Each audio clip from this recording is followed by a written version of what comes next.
Hi everyone, I'm Tamara Sachs and today's video is about Fitzpatrick skin scale. So what is it exactly?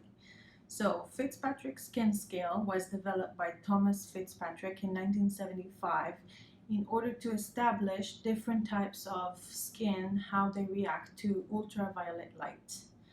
So the best way to understand which client is which skin scale is to kind of have a questionnaire that they have to answer, and then they get a certain score, and that score means what type of skin they are at. So for example, what is their eye color, what is their natural hair color, skin color, unexposed, freckles, do you have freckles or not, how long can you stay in the sun without getting a burn, do you turn brown, how brown do you get, sensitivity to the sun, how often do you tan, and when did you last get tan. So once they answer those type of questions, and you can Google that and download questionnaires like that and have your clients fill them up, then they get a score. If they score 0 to 6 points, it means their skin type is number 1. People in this zone normally have very pale skin, ginger hair, and then very light color eyes, so they cannot tolerate sun at all. If they score 7 to 13 points, then their skin type is number 2. They still have normally light hair color and light eye color, okay, but they can have a little bit more duration in the sun. Then if they score 14 to 20, they're Fitzpatrick skin type 3. So for example, I am a Fitzpatrick skin type 3. We can get a little bit of tan, but we cannot endure in the sun too long. And then, so from 1 to 3, okay, in this group, it means that you need to use colors that what we call cool based. So they have to be green based browns, for example.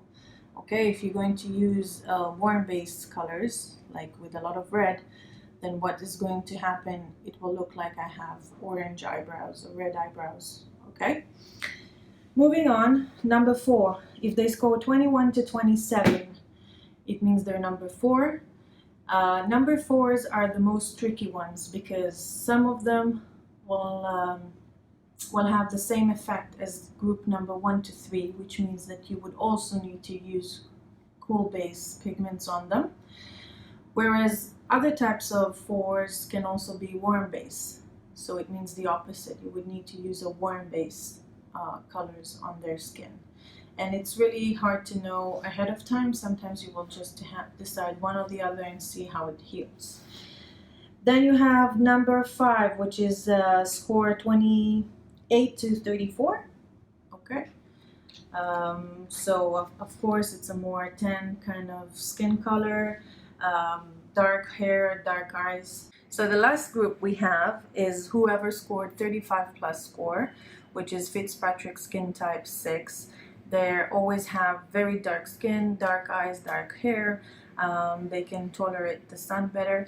And for group 4 to 6, you would typically want to use the opposite. You want to use warm pigments, because if you're going to use cool pigments on them, it will look like they have blue eyebrows or grayish eyebrows or purple.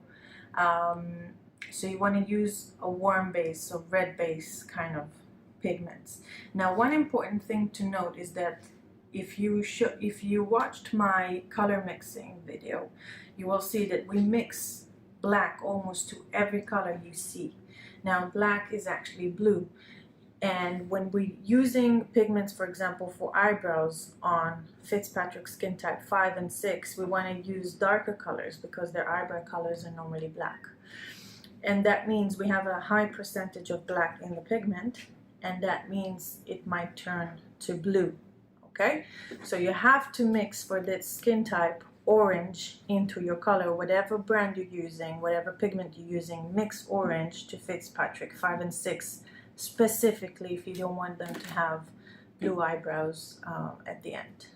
Thank you very much for watching. If you have any comments or questions, feel free to comment below and like and follow us.